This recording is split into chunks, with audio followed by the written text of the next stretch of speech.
Nitrophenol उस दिन वो जो था वो लेक्चर था। अब मुझे ये बताएं कि इसमें आपको क्या समझ नहीं आई। ये टॉपिक था।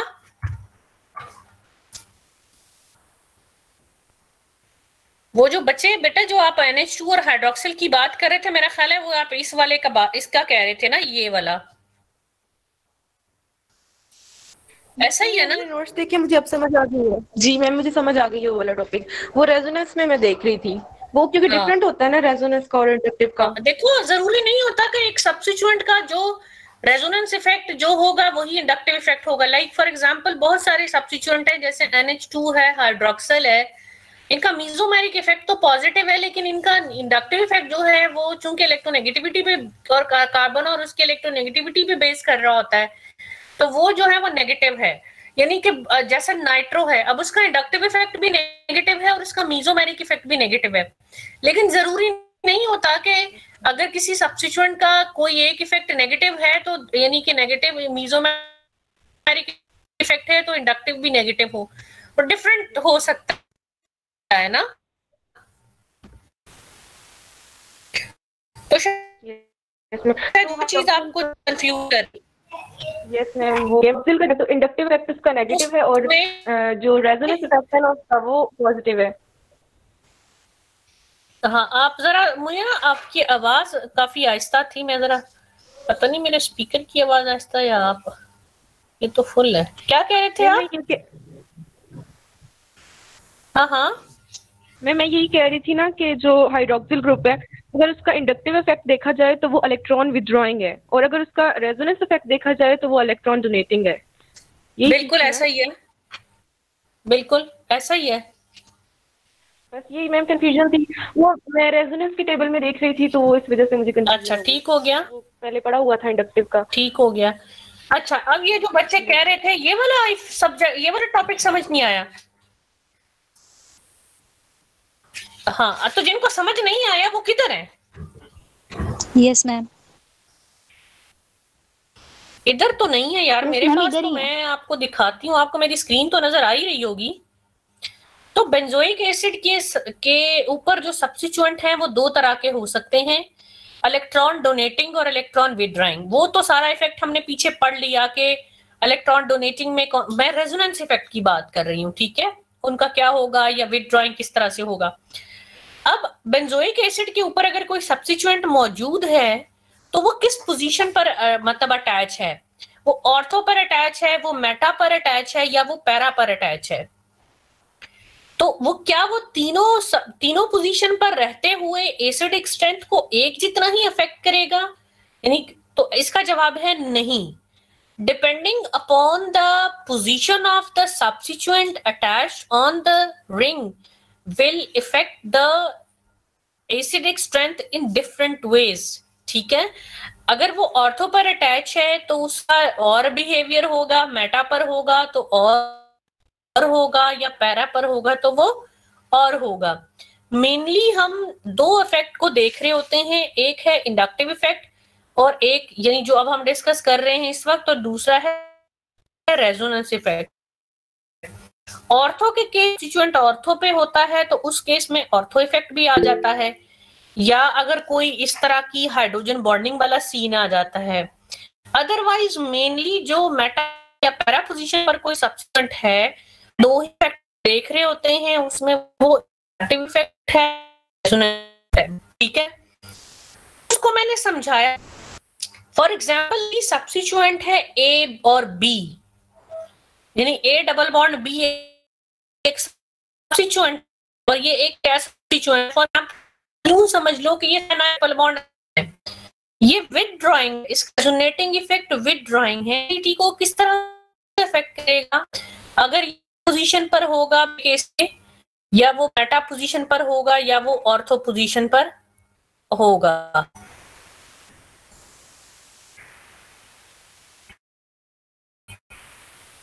तो इसको मैंने वो इसके पहले से आप इधर को आपको कोई बिल्कुल खामोशी आवाज नहीं आ रही किसी की। यस मैम, यस मैम, हम यहाँ मैंने पहले भी कहा है कि जिन लोगों का क्वेश्चन है वो जरूर रिस्पॉन्स करें। अच्छा, तो उसमें ये जो रिएक्शन मतलब एक ये नजर आ रहा है कि देखो एक पैरा सब्स्टिट्यूएंट है तो वो किस तरह से एसिडिक स्ट्रेंथ को अफेक्ट कर रहा है कि ये आपके पास यानी कि वो विथड्रॉइंग होता है मीजोमेरिक इफेक्ट का मतलब क्या है, वो क्यों करेगा, पॉजिटिव चार्ज रेजोनेट करेगा। अब जब कोई सब्स्टिट्यूएंट अटैच है तो वो जो पॉजिटिव चार्ज है वो कौन कौन सी पोजीशंस पर आ रहा है यानी ये एक दूसरे के पैरा में है, यानी ये एसिडिक ग्रुप भी पैरा पर है और सब्स्टिट्यूएंट भी पैरा पर है, वो via mesomeric effect electron density अपनी तरफ विथड्रॉ कर रहा है। तो आपके पास जो है वो ऑर्थो पोजीशन पर यानी इस पोजीशन पर पॉजिटिव चार्ज आ रहा है और पैरा पोजीशन पर आ रहा है ना with respect to this substituent, यानी उस कार्बन पर पॉजिटिव चार्ज आ रहा है जिसके साथ कार्बोक्सिलिक एसिड अटैच है।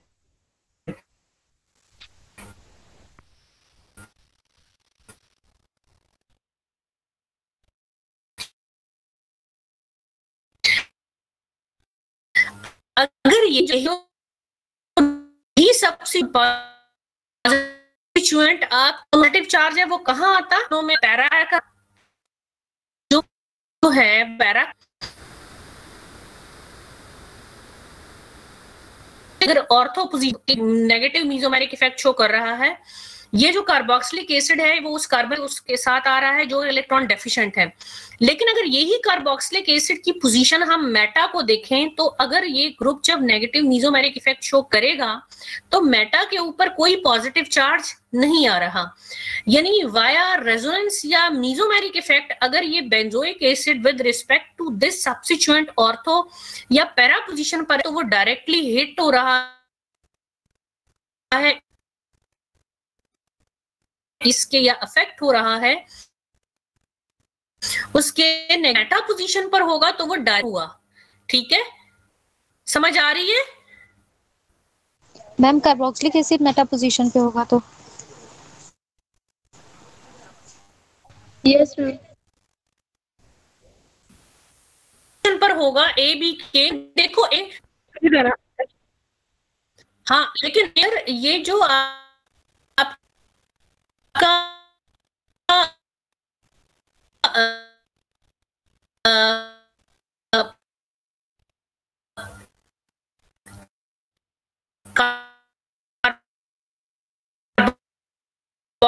यही तो मैं कह रही हूँ ना, लेट्स कि जब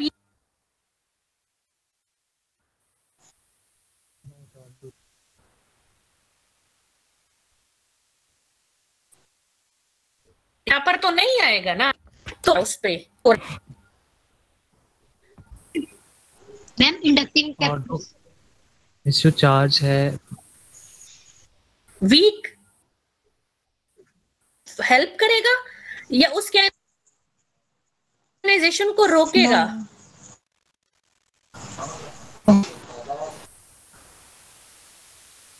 रोक से उसको क्या मिलना है रोक के?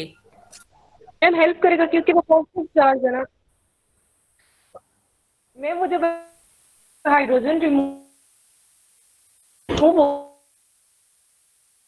होगा क्यों? क्योंकि हाइड्रोजन निकलेगा उस अभी एक बॉन्ड की हाइड्रोजन ने शेयर किए हुए हैं, क्या ऐसा नहीं हो? क्लास को मेरी आवाज आ रही है? यस मैम आ रही है। तो फिर मेरी बात समझ आ रही है आप? यस मैम आ रही है। देखो बेटे मेरी बात सुने, एक ये कार्बन है जिसके साथ ये वाला कार्बोक्सिलिक एसिड अटैच चार्ज किया है, उसको इलेक्ट्रॉन्स चाहिए, वो इलेक्ट्रॉन डेफिशिएंट हो गया है तो वो इस आयनाइजेशन की जल्दी से हो जाए ताकि इस पर नेगेटिव चार्ज आए और मैं स्टेबलाइज हूं, ऐसा ही होगा ना? Yes ma'am. लेकिन अगर यही कार्बोक्सिलिक एसिड पर होता जहां मैं ये एरो ये वो रख रही हूँ, नजर पता नहीं आ रहा है पेन सा, अगर ये कार्बोक्सिलिक एसिड इस पोजीशन पर होता जहां से यहां हो नजर आया? यस मैम, मेटा पे कह रहे हैं आप।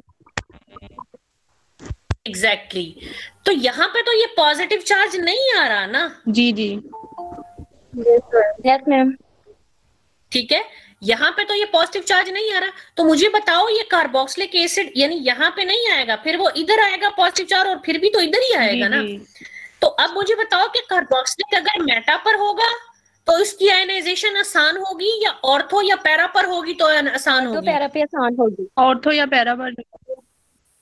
एग्जैक्टली क्यों?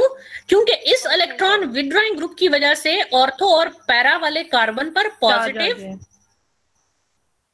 चार्ज आ गया है, जो कि वो कहेगा कि भाई जी तुम अपने इस हाइड्रोजन को निकालो, उसके ऊपर नेगेटिव चार्ज है और वो खुद को स्टेबलाइज करे। ऐसा ही होगा ना? Yes ma'am, yes ma'am, yes ma'am. हाँ मतलब ऐसा ही होगा, ठीक है। ऑर्थो और पैरा हाँ, पोजीशन पे तो जब electron withdrawing via mesomeric effect कोई सब्स्टिट्यूएंट अटैच होता है ऑर्थो या पैरा पर, तो वो उसकी एसिडिक स्ट्रेंथ को इंक्रीज कर रहा होता है as compare to meta. Yes ma'am, समझ आ गई है। हाँ, जब आयोनाइज कर दिया उसने, ऑक्सीलेट कन्वर्ट हुआ, तो फिर देखें, यही मैं कह रही थी ना कि इसके हाइड्रोजन को वहां पे चार्ज जनरेशन के लिए उसको निकालेगा, ऐसे ही बोला था ना मैंने। ये जब उस पर नेगेटिव चार्ज आ जाएगा, तो अगर ऑर्थो या पर हो तो ज्यादा स्टेबलाइज होंगे पॉजिटिव नेगेटिव चार्ज ना, मेटा पोजीशन पे कार्बोक्सिलिक एसिड हो। यस, आगे समझ आ गई? नहीं आई? मैं आ गई। चलो, तो ये मेन जो स्ट्रक्चर है ऑर्थो पर इसी तरह का स्ट्रक्चर होगा कि चूंकि वो ग्रुप जो अटैच है जो कि नेगेटिव मीजोमेरिक इफेक्ट शो कर रहा है, वो ऑर्थो और पैरा पोजीशन पर पॉजिटिव चार्ज वहां आता है, जिसकी वजह से एक तो वो आयनाइजेशन को फैसिलिटेट करेगा, और दूसरा जब कॉन्जुगेट बेस बनेगा तो वो स्टेबलाइज होंगे एज कंपेयर टू मेटा। जैसे for example nitro A B क्या था, कोई नाइट्रो, ये डिफरेंट सब्स्टिट्यूएंट हैं जो इसी तरह का बिहेवियर शो करेंगे जो मैंने अभी आपको पिछली स्लाइड्स में दिखाया। और अगर हमारे पास ग्रुप अटैच होगा कोई इलेक्ट्रॉन डोनेटिंग, तो फिर क्या होगा? एसिडिटी डिक्रीज होगी। फिर ऑर्थो और पैरा पोजीशन पे जो सब्स्टिट्यूएंट मतलब वो क्या होंगे? वो वीक होंगे और मेटा वाला स्ट्रॉन्ग होगा। एग्जैक्टली उसकी क्या वजह होगी? क्योंकि नेगेटिव चार्ज होगा ऑर्थो पैरा पे, एसिडिटी को सपोर्ट नहीं करेगा। डोनेटिंग वाले की वजह, एग्जैक्टली, वेरी गुड, शाबाश। नेगेटिव, अब जब डोनेटिंग ग्रुप आ गया तो वो ये है, वो क्या करेगा? वो ऑर्थो और पैरा पे नेगेटिव चार्ज वो दे रहा है इलेक्ट्रॉन डेंसिटी रिंग को, तो अब उसकी वजह से ऑर्थो और पैरा पे नेगेटिव चार्ज आ रहा है। अब इसके पास इलेक्ट्रॉन मौजूद है, तो फिर वो कहेगा मुझे क्या जरूरत है हाइड्रोजन को निकालने की, मेरे पास तो ऑलरेडी इलेक्ट्रॉन डेंसिटी आ रही है। ऐसा ही है ना? Yes ma'am. लेकिन अगर वो मेटा पर होगा तो कंपैरेटिवली वो आसानी से वो करेगा, ये बात मैंने कही थी। और जब कॉन्जुगेट बेस बन जाएगा तो वो डिस्टेबलाइज भी करेगा। ना सिर्फ ये कि आयनाइजेशन डिफिकल्ट है, इन केस आयनाइजेशन हो भी जाती है तो उस केस में क्या होगा? वो भी तो कॉन्जुगेट बेस पर भी तो नेगेटिव चार्ज आएगा ना आयनाइजेशन के बाद, तो वो दो नेगेटिव चार्ज एक दूसरे के करीब हो जाएंगे, तो वो डिस्टेबलाइज करेंगे उसको। सो ग्रेटर द, ये जो एडजेसेंट, हाँ करीब हो जाएंगे ना, एडजेसेंट तो नहीं है, खैर यहाँ पे ये कार्बन है, फिर ये फील्ड इफेक्ट। हाँ, सो जो जितनी ज्यादा जो तो नहीं कहलाएगा। हाँ आप इसको कह सकते हैं, किसी हद तक कह सकते हैं। तो जितना ज्यादा आपका कॉन्जुगेट बेस अनसेम से, तो आप जो है वो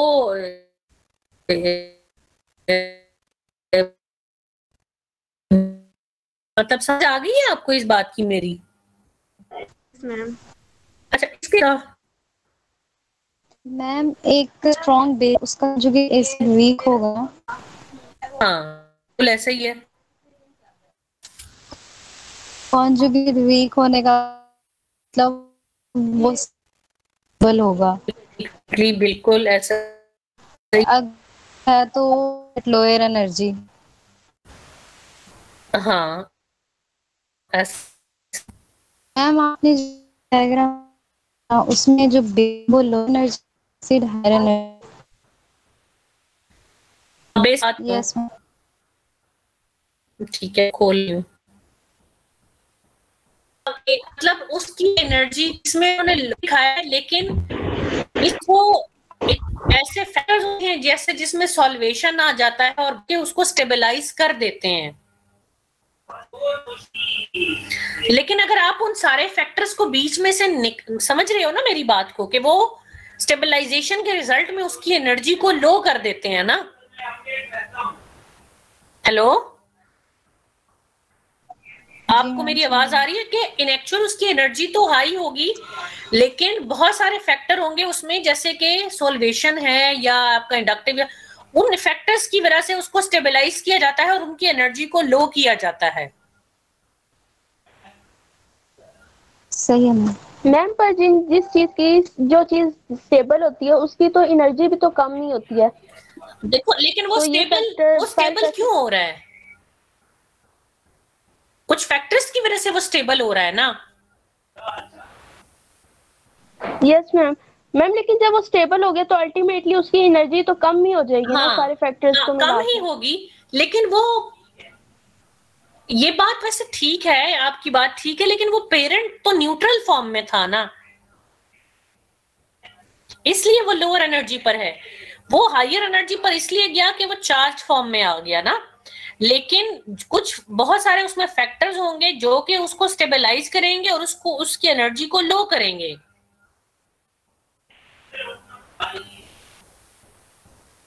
आपको मेरी बात समझ आई है? वैसे ना इस पे मैं थोड़ा सा और सोच के ना आपको थोड़ा सा जस्टिफिकेशन में से देती हूँ। ये क्वेश्चन को ना मैं दोबारा वॉइस मैसेज के थ्रू जो है ना, वो ऑनलाइन के बाद भी आपको मैं इसका जवाब जरा इस पे थोड़ा और सोच के भी देती हूँ कि किस तरह से आपको सेटिस्फाई किया जाए। ठीक है? Okay ma'am. Okay ma'am. और कुछ आपका वैसे क्वेश्चन बड़ा अच्छा है, ये बड़ा अच्छा क्वेश्चन है, आपने इस पे सोचा है, ये मुझे बड़ा इंटरेस्टिंग लगा है। Good question. और कुछ?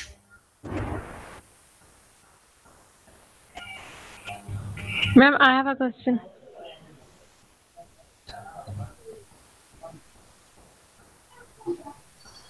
मैम जो पैरा और अर्ध सब्स्टिट्यूट है उनको आपस में कैसे कंपेयर करेंगे?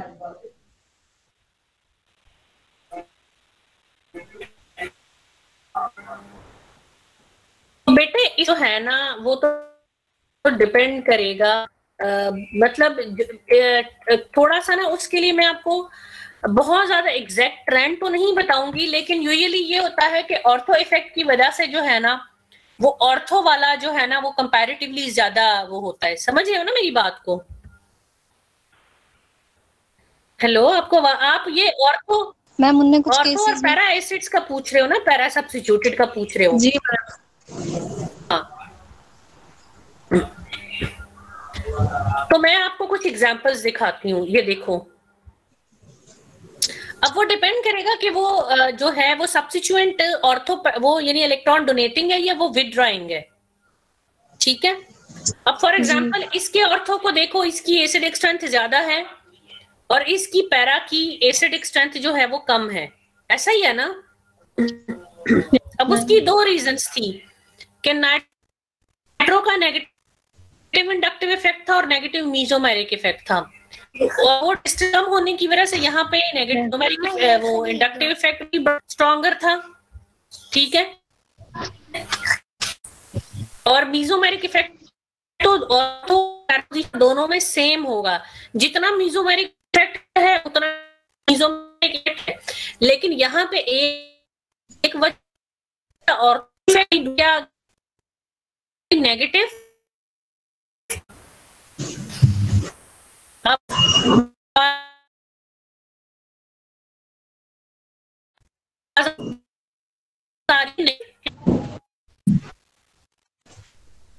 नेगेटिव इंडक्टिविटी उनका ज्यादा था और ऑर्थो इफेक्ट ज्यादा होने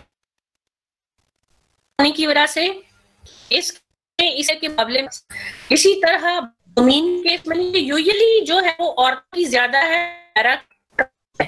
इसी तरह यहाँ पे देख लें, अब मीजो में ऑर्थो और पैरा का एक होता है, दो चीजें जो ऑर्थो और पैरा डिफरेंशिएट करती हैं, इंडक्टिव इफेक्ट ऑर्थो। ठीक मैम। अब यहाँ पर भी ऑर्थो वही, क्योंकि ऑर्थो इफेक्ट सैंपल में आपको कोई कुछ रीजंस जो हो सकता है, अदरवाइज ऑर्थो वाला ज्यादा होगा। ठीक है, कोई क्वेश्चन?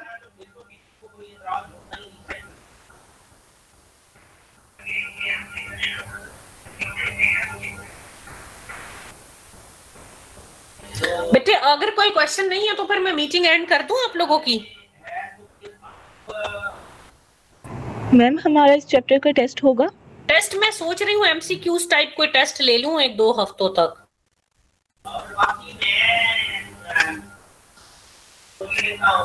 ठीक है? Yes ma'am.